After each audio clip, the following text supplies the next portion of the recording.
Translation സ്റ്റഡീസിൽ എന്തൊക്കെ type of questions ആണ് ചോദിക്കുന്നത് എന്നുള്ളത്, അതായത് എസ്പെഷ്യലി ബേസ്ഡ് ഓൺ ട്രാൻസ്ലേഷൻ എന്തൊക്കെയാണ് ചോദിക്കുന്നതെന്ന് നോക്കാം. അപ്പം 1 മാർക്ക് ക്വസ്റ്റ്യനും 2 മാർക്ക് ക്വസ്റ്റ്യനും അല്ലാതെ 1 മാർക്ക് ക്വസ്റ്റ്യനൊക്കെ വിട്ടിട്ട് നമ്മൾ ട്രാൻസ്ലേഷൻ്റെ ഏതൊക്കെ ക്വസ്റ്റ്യൻ ആണെന്ന് വെച്ച് കഴിഞ്ഞാൽ 2 ടൈപ്പ് ക്വസ്റ്റ്യൻസ് ചോദിക്കാം. പാരഫ്രൈസ് ഇൻറ്റു മലയാളം എന്നുള്ളത് 2 സെക്ഷനായിട്ട് ചോദിക്കാം. ഓക്കെ, പാരഫ്രൈസിൻ്റെ മലയാളം ആദ്യം ഒരു 5 ക്വസ്റ്റ്യൻ, പിന്നെ വീണ്ടും പാരഫ്രൈസിൻ്റെ മലയാളം പിന്നെ ഒരു 5 ക്വസ്റ്റ്യൻ പോലെ ഞാൻ കണ്ടിട്ടുണ്ട് ക്വസ്റ്റ്യൻ പേപ്പറിനകത്ത്.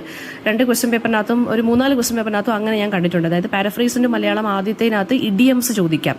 ഇഡിയംസ് എന്ന് വെച്ചാൽ ഫോർ എക്സാമ്പിൾ ഇംഗ്ലീഷിലൊരു സെൻറ്റൻസ് തന്നിട്ട് അതിനെ മലയാളത്തിലോട്ട് ആക്കി എഴുതുക. ഇഡിയംസ് എന്ന് വെച്ചാൽ കുറേ എക്സ്പ്രഷൻസ് ഇപ്പം മലയാളത്തിലോട്ടാക്കാനാണ് 2 പ്രാവശ്യം ചോദിച്ചേക്കുന്നത്. അപ്പോൾ ഇഡിയംസ് ചോദിക്കുവാണെന്നുണ്ടെങ്കിൽ എക്സാമ്പിളായിട്ട് a dog in the manger, MANGE, dog in the manger. അതിൻ്റെ മീനിങ് എന്താണെന്ന് നോക്കുമ്പോൾ പശു പുല്ല് തിന്നുന്നു, അതായത് പിന്നെ എന്താ പറയുക, പശു നമ്മളെ ഒരു കാര്യം ചെയ്യാൻ സമ്മതിക്കത്തുമില്ല. നമ്മളൊരു ഇഡിയമാണ് ഡോഗ് ഇൻ ദ മാഞ്ചർ എന്ന് പറയുന്നത്. നമ്മൾ ബാക്കിയുള്ളവരെ ഹെൽപ്പ് ഹെൽപ്പ് ചെയ്യത്തുമില്ല, നമ്മളെ ഒട്ടത് ചെയ്യാൻ സമ്മതിക്കുന്നുമില്ല എന്ന് നമ്മൾ പറയത്തില്ലേ. പശു പുല്ല് തിന്നത്തുമില്ല, പശു ബാക്കിയുള്ളവരായിട്ട് പുല്ല് തീറ്റിക്കത്തതുമില്ല എന്നിങ്ങനെ പറയത്തില്ലേ, അതാണ് ഇഡിയംസ്. അപ്പം ആ ഒരു ഇഡിയമിനെ നമ്മൾ മലയാളത്തിലോട്ടാക്കാൻ പറയും. അപ്പം അതിൻ്റെയൊക്കെ മീനിങ് അറിഞ്ഞിരുന്നാലല്ലേ നമുക്ക് മലയാളത്തിലോട്ടാക്കാൻ പറ്റും. അപ്പോൾ ഈ ഡോഗ് ഇൻ ദ മാഞ്ചർ എന്ന് ഞാൻ ഒരു എക്സാമ്പിളായിട്ട് പറയാമെന്ന് വെച്ചാൽ പശു പുല്ല് തിന്നത്തുമില്ല, അതൊട്ട് തീറ്റിക്കത്തുമില്ല എന്ന് പറയുന്ന കണക്ക്.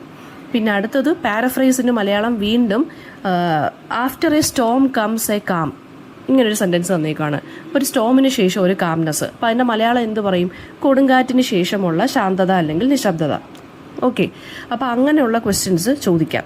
പിന്നെ പാരഗ്രാഫ് ഇത് രണ്ടും മലയാളത്തിലോട്ടാക്കാനാണ്. ഇഡിയംസ് ഇതുപോലത്തുള്ള എക്സ്പ്രഷൻസ് തന്നിട്ട് മലയാളത്തിലോട്ടാക്കാൻ പറയും, ഇംഗ്ലീഷിൽ സെൻറ്റൻസ് തന്നിട്ട്.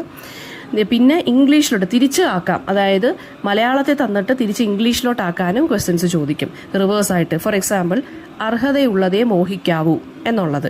അപ്പോൾ നമുക്ക് എന്താ ഇംഗ്ലീഷിലോട്ട് എഴുതാം? Only desire what you deserve, അല്ലെങ്കിൽ ഒൺലി ഡിസയർ അല്ലെങ്കിൽ only love for what you deserve. നമ്മൾ അർഹതയുള്ളതേ മോഹിക്കാവൂ എന്നുള്ളതിന് കറക്റ്റ് ഇംഗ്ലീഷ്. അപ്പോൾ അങ്ങനെയും ക്വസ്റ്റ്യൻസ് ചോദിക്കും. അപ്പം ഇഡിയംസ് ചോദിക്കാം, ഇംഗ്ലീഷിൽ നിന്ന് മലയാളത്തിലോട്ടും മലയാളത്തിൽ നിന്ന് ഇംഗ്ലീഷിലോട്ടും ചോദിക്കും. പിന്നെ വരുന്നതെന്ന് വെച്ചാൽ 15 മാർക്സിന് ഒരു 4 ക്വസ്റ്റ്യൻസ് കാണും. 15 മാർക്സിലെ 4 ക്വസ്റ്റ്യൻസ് എന്ന് വെച്ചാൽ ഒരു വലിയ പാരഗ്രാഫ് തന്നിട്ട് 4 പാരഗ്രാഫുകൾ കാണും. ഓരോ ക്വസ്റ്റ്യൻ ഓരോ പാരഗ്രാഫാണ്. അതിനെ നമ്മൾ മലയാളത്തിലോട്ടോ ഹിന്ദിയിലോട്ടോ ട്രാൻസ്ലേറ്റ് ചെയ്യാനാണ് പറഞ്ഞിരിക്കുന്നത്. അങ്ങനെ ഒരു 4 ക്വസ്റ്റ്യൻസ് കാണും. അതായത് ആ പാസേജ് വായിച്ച് നോക്കിയിട്ട് ഒന്നുകിൽ മലയാളത്തിലോട്ട് തർജ്ജമ ചെയ്യണം, അല്ലെങ്കിൽ ഇംഗ്ലീഷിലോട്ട് ട്രാൻസ്ലേറ്റ് ചെയ്യണം. അതാണ് ആ 4 ക്വസ്റ്റ്യൻ എന്ന് പറയുന്നത്. ഇപ്പോൾ ഒരു വലിയ പാരഗ്രാഫ് തരും, അത് ഓരോ സെൻറ്റൻസ് ബൈ സെൻറ്റൻസ് ആയിട്ട് അതിൻ്റെ ആശയം ഉൾപ്പെടുത്തി. ഇപ്പോൾ ഓരോ സെൻറ്റൻസ് ബൈ സെൻറ്റൻസ് എന്ന് പറയുമ്പോൾ മിക്കവാറും നമുക്ക് എല്ലാ സെൻറ്റൻസിനെയും അങ്ങ് മലയാളത്തിലോട്ട് ട്രാൻസ്ലേറ്റ് ചെയ്യാൻ ചിലപ്പോൾ ബുദ്ധിമുട്ടായിരിക്കും. അപ്പോൾ ആശയം മനസ്സിലാക്കി നമ്മൾ ഓരോ സെൻറ്റൻസിൻ്റെയും കാര്യങ്ങൾ നമ്മുടേതായിട്ടുള്ള വാക്കുകളിൽ മലയാളത്തിലോട്ട് ട്രാൻസ്ലേറ്റ് ചെയ്യുക. ഓക്കെ, പിന്നെ വരുന്നതെന്ന് വെച്ച് കഴിഞ്ഞാൽ പ്രോവേർബ്സിനെ മലയാളത്തിലോട്ടാക്കുക. അതായത് ഇംഗ്ലീഷ് പ്രോവേർബ്സ് തരും, അതിനെ മലയാളത്തിലോട്ട് നമുക്ക് ആക്കാൻ പറയും. ഓക്കെ, പിന്നെ അടുത്തതെന്ന് പറയുന്നതെന്ന് വെച്ച് കഴിഞ്ഞാൽ ചോദിക്കുന്നതെന്ന് പറഞ്ഞാൽ നമുക്കൊരു പാസേജ് തന്നിട്ട് ഒരു കോൺവെർസേഷൻ അല്ലെങ്കിൽ ഒരു പാസേജ് തരും. എപ്പോഴും പാസേജ് തന്നെ പ്രതീക്ഷിക്കരുത്, ഒരു കോൺവെർസേഷനോ ആവാം, ഡയലോഗോ ആവാം, 2 ക്യാരക്ടേഴ്സ് തമ്മിലുള്ള. അത് തന്നിട്ട് നമ്മുടെ ക്വസ്റ്റ്യൻ എന്താണെന്ന് വെച്ചാൽ ഈ ടെക്സ്റ്റിനെ നമ്മൾ ക്രിട്ടിക്കലി അനലൈസ് ചെയ്യുക. ഈ ടെക്സ്റ്റ് ഒറിജിനൽ ടെക്സ്റ്റിൽ നിന്ന് എന്തുമാത്രം ഫെയ്ത്ത്ഫുൾ ആയിട്ടാണ് ഇംഗ്ലീഷിലോട്ട് ഇത് ട്രാൻസ്ലേറ്റ് ചെയ്തിരിക്കുന്നത്. അതായത് നമുക്ക് ആ പാരഗ്രാഫ് വായിക്കുമ്പോൾ നമുക്ക് മനസ്സിലാവും ഫെയ്ത്ത്ഫുൾ ആയിട്ടാണോ ഇത് ട്രാൻസ്ലേഷൻ നടത്തിയിരിക്കുന്നത്.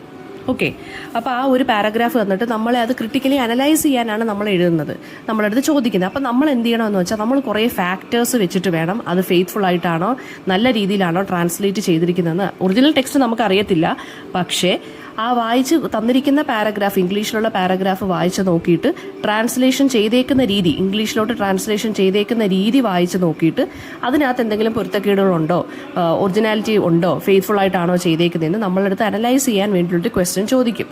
അപ്പോൾ അതെന്ന് വെച്ച് കഴിഞ്ഞാൽ ക്രിട്ടിക്കലി അനലൈസ് ദ ടെക്സ്റ്റ് എന്ന്. അപ്പോൾ ഫസ്റ്റ് നമ്മൾ നോക്കേണ്ടതെന്ന് വെച്ച് കഴിഞ്ഞാൽ faithfulness to the original meaning. നമ്മൾ ആ പാരഗ്രാഫ് ഫുള്ള് വായിച്ച് നോക്കുക, എന്നിട്ട് ഓരോ സെൻറ്റൻസും വായിച്ച് നോക്കിയിട്ട് ഒറിജിനൽ ടെക്സ്റ്റുമായിട്ട്, അതായത് മീനിങ്ങിൻ്റെ കാര്യത്തിൽ ഫെയ്ത്ത്ഫുൾനെസ് ഉണ്ടോ എന്ന് നമ്മൾ നോക്കുക. രണ്ടാമത്തേന്ന് വെച്ചാൽ നാച്ചുറൽനെസ്, ട്രാൻസ്ലേറ്റ് ചെയ്തതിൽ ഒരു നാച്ചുറൽ ഫീലിംഗ് നമുക്ക് വായിച്ച് നോക്കിയിട്ടുണ്ടോ, അതോ ഒരു കൈൻഡ് ഓഫ് ആർട്ടിഫിഷ്യാലിറ്റി ആണോ തോന്നുന്നത്. മൂന്നാമത്തത് അതിൻ്റെ സ്റ്റൈൽ എങ്ങനെയുണ്ട്, എഴുതിയിരിക്കുന്ന സ്റ്റൈൽ എങ്ങനെയുണ്ട്. നാലാമത്തത് ടോൺ എങ്ങനെയുണ്ട്, അതായത് ഒരു വായിച്ച് നോക്കുമ്പോൾ അതിൻ്റെ ഇമോഷണലായിട്ട് നമുക്കൊരു ഇമ്പാക്റ്റ് മനസ്സിൽ കിട്ടുന്നുണ്ടോ എന്ന് നമുക്ക് നോക്കാം. അപ്പോൾ ഇത്രയും കാര്യങ്ങളാണ് നിങ്ങൾ നോക്കേണ്ടത്. അങ്ങനെ ഒരു ക്വസ്റ്റ്യൻ ചോദിച്ചിട്ടുണ്ട്. അതായത് അത് ഷുവർ ക്വസ്റ്റ്യൻ ആയിട്ട് പോലെയാണ്. 2-3 ക്വസ്റ്റ്യൻ പേപ്പറിൽ ഞാൻ കണ്ടു. ഒരു ടെക്സ്റ്റ് തന്നിട്ട് അതിനെ ക്രിട്ടിക്കലി അനലൈസ് ചെയ്യുക. അത് അതിൻ്റെ ഒറിജിനൽ ടെക്സ്റ്റുമായിട്ട് അത്രയ്ക്ക് ഫെയ്ത്ത്ഫുൾ ആയിട്ടാണോ ട്രാൻസ്ലേഷൻ നടന്നിരിക്കുന്നത്. അതായത് തന്നിരിക്കുന്ന ഇംഗ്ലീഷ് ട്രാൻസ്ലേഷൻ എന്ന് പറയുന്നത് വേറെ ഏതെങ്കിലും ഒരു ലാംഗ്വേജിൽ നിന്ന് ട്രാൻസ്ലേറ്റ് ചെയ്തിരിക്കുന്നതാണ്. അപ്പോൾ ആ ഇംഗ്ലീഷ് ട്രാൻസ്ലേഷൻ വായിച്ച് നോക്കിയിട്ട് അത് നല്ല വൃത്തിക്കാണോ ചെയ്തേക്കുന്നത്. അപ്പോൾ നിങ്ങൾ ഈ 4 ഫാക്ടേഴ്സ് വെച്ചിട്ട് വേണം എഴുതാൻ. ഫെയ്ത്ത്ഫുൾനെസ് ഉണ്ടോ, നാച്ചുറൽനെസ് ഉണ്ടോ, സ്റ്റൈൽ എങ്ങനെയാണ്, ടോണും ഇമോഷണൽ ഇമ്പാക്റ്റും എങ്ങനെയാണെന്ന് ഇങ്ങനെ നോക്കിയിട്ട് വേണം എഴുതാൻ. അടുത്തതെന്ന് പറയുന്നത് നിങ്ങൾക്ക് പിന്നെ 1 മാർക്ക് ക്വസ്റ്റൻ ആയിട്ടൊക്കെ ചോദിക്കാവുന്നതെന്ന് വെച്ച് കഴിഞ്ഞാൽ നിങ്ങളുടെ ട്രാൻസ്ലേഷൻ്റെ ടെക്സ്റ്റിനകത്തുള്ള ഓരോ വർക്ക്സ് തന്നിട്ട് ഇതിൻ്റെ ഓതർ ആരാണെന്ന് ചോദിക്കാം. പിന്നെ നിങ്ങളുടെ തിയറി പാർട്ടിലെ ക്വസ്റ്റ്യൻസ്. പിന്നെ ഉള്ളതെന്ന് വെച്ചാൽ മലയാളം വാക്ക് തന്നിട്ട് അതിൻ്റെ ഇംഗ്ലീഷ് വാക്ക് എഴുതാൻ ചോദിക്കും. ഫോർ എക്സാമ്പിൾ ലാളിത്യം എന്നുള്ള വാക്ക് അതിൻ്റെ ഇംഗ്ലീഷ് ഈക്വലൻ്റ് എഴുതാനാണ് ചോദിച്ചിരിക്കുന്നത്. ലാളിത്യം എന്ന് പറഞ്ഞ് സിമ്പിൾ എന്നുള്ളതിന്. അപ്പോൾ ഇംഗ്ലീഷ് വാക്ക് സിംപ്ലിസിറ്റി എന്നാണ് വരുന്നത്. സോ അങ്ങനെ ചോദിക്കാം. പിന്നെ അതുപോലെ തന്നെ ഇംഗ്ലീഷ് പിന്നെന്താണ് ഇതെന്ന് വെച്ച് കഴിഞ്ഞാൽ മലയാളം ഈക്വലൻ്റ് ആയിട്ടുള്ള മലയാളം വേർഡ് തന്നിട്ട് ഇംഗ്ലീഷിൽ എഴുതാനും ഇംഗ്ലീഷ് വേർഡ് തന്നിട്ട് മലയാളത്തിൽ എഴുതാനും ചോദിക്കും. ഓക്കെ. അപ്പം ഇന്നവിറ്റബിൾ എന്നുള്ളതിൻ്റെ അനിവാര്യത, അല്ലെങ്കിൽ തിരിച്ച് അനിവാര്യത തന്നിട്ട് ഇംഗ്ലീഷ് ഈക്വലൻ്റ് എഴുതാനും ചോദിക്കും. അതായത് ഇന്നവിറ്റബിൾ. അപ്പോൾ ഇങ്ങനെയുള്ള ക്വസ്റ്റ്യൻസ് നിങ്ങൾക്ക് ഇതിനകത്തുനിന്ന് എടുക്കാം. പിന്നെ ഉള്ളതെന്ന് വെച്ചാൽ ട്രാൻസ്ലിട്രേഷൻ എന്നുള്ള ഒരു ക്വസ്റ്റ്യൻ. അത് പക്ഷേ നിങ്ങളുടെ ക്വസ്റ്റ്യൻ പേപ്പറിലൊന്നും കണ്ടില്ലെങ്കിലും നമ്മുടെ ടെക്സ്റ്റ് ബുക്കിനകത്ത് അതൊക്കെ ചോദിച്ചിട്ടുണ്ട്. ട്രാൻസ്ലിട്രേഷൻ എന്ന് വെച്ചാൽ ഒന്നുമില്ല, നിങ്ങൾ മെസ്സേജ് അയക്കത്തില്ലേ, അത് തന്നെ. മലയാളത്തിലുള്ള കാര്യം നിങ്ങൾ ഇംഗ്ലീഷ് ലെറ്റർ വെച്ചിട്ട് മെസ്സേജ് അയക്കത്തില്ലേ, അതാണ് ട്രാൻസ്ലിട്രേഷൻ. ഫോർ എക്സാമ്പിൾ ഹലോ എന്നുള്ള വാക്ക് HELLO ഹലോ നമ്മൾ മലയാളത്തിലോട്ട് എങ്ങനെ എഴുതും? ഹായ് എഴുതി ലോ എന്ന് എഴുതും. അതാണ് ട്രാൻസ്ലിട്രേഷൻ. അവിടെ ട്രാൻസ്ലേഷനും ട്രാൻസ്ലിട്രേഷനും നമ്മൾ വ്യത്യാസം ഇതാണ്. ഹലോ എന്ന് പറയുമ്പോൾ ട്രാൻസ്ലേഷൻ ചെയ്യുമ്പോൾ നമ്മൾ നമസ്തേ എന്ന് പറയും. പക്ഷേ ട്രാൻസ്ലിട്രേഷൻ ചെയ്യാമെന്ന് വെച്ച് കഴിഞ്ഞാൽ നമ്മൾ എന്ത് ചെയ്യും? നിങ്ങൾ ജസ്റ്റ് SMS അയക്കുന്ന, അല്ലെങ്കിൽ നിങ്ങൾ വാട്സാപ്പിലും ഇൻസ്റ്റയിലും അങ്ങനെ മെസ്സേജ് അയക്കുന്ന ആലോചിച്ചാൽ മാത്രം മതി. നമ്മുടെ ഫ്രണ്ട്സിൻ്റെ അടുത്തും ഫാമിലിയുടെ അടുത്തും നാളെ നിങ്ങൾ വരുമോ എന്ന് നമ്മൾ എങ്ങനെയായിരിക്കും മെസ്സേജ് അയക്കുന്ന ഫ്രണ്ട്സിൻ്റെ അടുത്ത്? NAALE.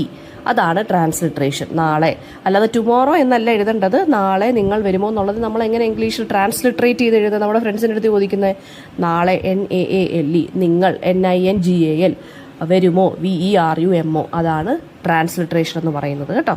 അപ്പം അത് മറന്നു പോകരുത്, അത് തിരിഞ്ഞു പോകരുത്. ട്രാൻസ്ലിട്രേറ്റ് ചെയ്യാന്ന് വെച്ചാൽ നിങ്ങൾ മെസ്സേജ് അയക്കുന്ന കണക്കങ്ങ് എഴുതുക. ഇംഗ്ലീഷിലൊരു സെൻറ്റൻസ് തരും, ഹലോ എന്നുള്ളൊരു വാക്ക്. അപ്പോൾ അതിനെ നിങ്ങൾ നിങ്ങളുടെ ലാംഗ്വേജിൽ എങ്ങനെ എഴുതും? ഹലോ. മലയാളത്തിൽ എഴുതാൻ പറ്റും. ട്രാൻസ്ലിട്രേറ്റ് ഇൻ മലയാളം. ഇംഗ്ലീഷിൽ ആർ യു കമ്മിങ് എന്ന് തന്നിരിക്കുവാണ്. അപ്പോൾ അത് നിങ്ങൾ ട്രാൻസ്ലിട്രേറ്റ് ചെയ്ത് മലയാളത്തിലോട്ട് എങ്ങനെ എഴുതും? ആറിന് എങ്ങനെ എഴുതും? നിങ്ങൾ എന്നെഴുതി ഇർന്നാക്കിയിട്ട് യുവിന് എങ്ങനെ എഴുതും? യാ എഴുതി യു എന്നാക്കും. ആർ യു കമ്മിങ് എന്നുള്ളതിന് കാ എഴുതി മീ എഴുതി എഴുതും. കമ്മിങ്. കണ്ടോ? ഇതാണ് ട്രാൻസ്ലിട്രേഷൻ എന്ന് പറയുന്നത്. അപ്പോൾ ഇത്രയും ക്വസ്റ്റ്യൻസ് ആണ്. ഇതാണ് ക്വസ്റ്റ്യൻ പാറ്റേൺ എന്ന് പറയുന്നത്. അപ്പോൾ ഇങ്ങനെയാണ് ചോദിക്കുന്നത്.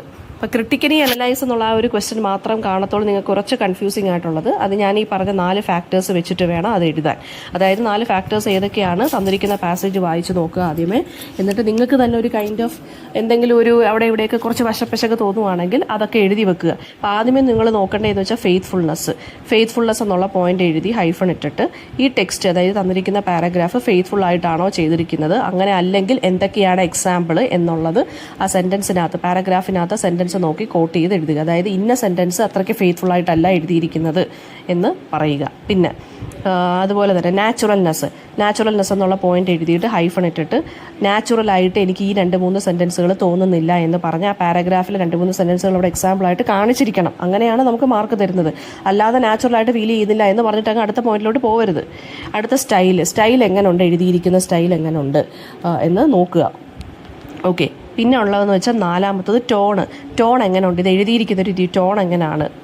പിന്നെ ഇമോഷണൽ ഇമ്പാക്റ്റ്, അതായത് അടുത്ത 5മത്തെ പോയിന്റ് വെച്ചാൽ ഇമോഷണൽ ഇമ്പാക്റ്റ് എന്ന് എഴുതിയിട്ട് ഇമോഷണലി ഈ പാസേജ് വായിച്ച് നോക്കുമ്പോൾ നല്ല രീതിയിൽ ഒരു ഇമ്പാക്റ്റ് ക്രിയേറ്റ് ചെയ്യാൻ ശ്രമിക്കുന്നുണ്ട്. എസ്പെഷ്യലി ഇന്ന സെൻറ്റൻസുകൾ എന്ന് എഴുതുക, കോട്ട് ചെയ്ത് എഴുതുക ആ പാരഗ്രാഫിനകത്ത് നിന്ന് തന്നെ.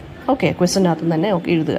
ഇങ്ങനെ വേണം ചെയ്യാൻ. അപ്പം അപ്പം ഞാൻ പറഞ്ഞത് ഓർത്ത് വേണം. ചില വർക്കുകൾ തന്നിട്ട് ഓതേഴ്സിൻ്റെ പേരെഴുതാൻ ചോദിക്കുന്നുണ്ട്. പിന്നെ ചോദിക്കുന്നതെന്ന് വെച്ച് കഴിഞ്ഞാൽ ഈ പ്രോവേർബ്സ്, ഇഡിയംസ് അത് ഇംഗ്ലീഷിൽ മലയാളത്തിൽ ഇംഗ്ലീഷിലോട്ടാക്കാനും ഒക്കെ ചോദിക്കുന്നുണ്ട്. അപ്പോൾ എന്തെല്ലാം ഡൗട്ട് ഉണ്ടെങ്കിൽ കമൻറ്റ് ബോക്സിൽ ചോദിക്കുക. പിന്നെ ഞാൻ ക്വസ്റ്റ്യൻ പേപ്പർ ഡിസ്കസ് ചെയ്തിട്ടുണ്ട്. അപ്പോൾ അതെല്ലാം കേട്ട് എഴുതുക കേട്ടോ.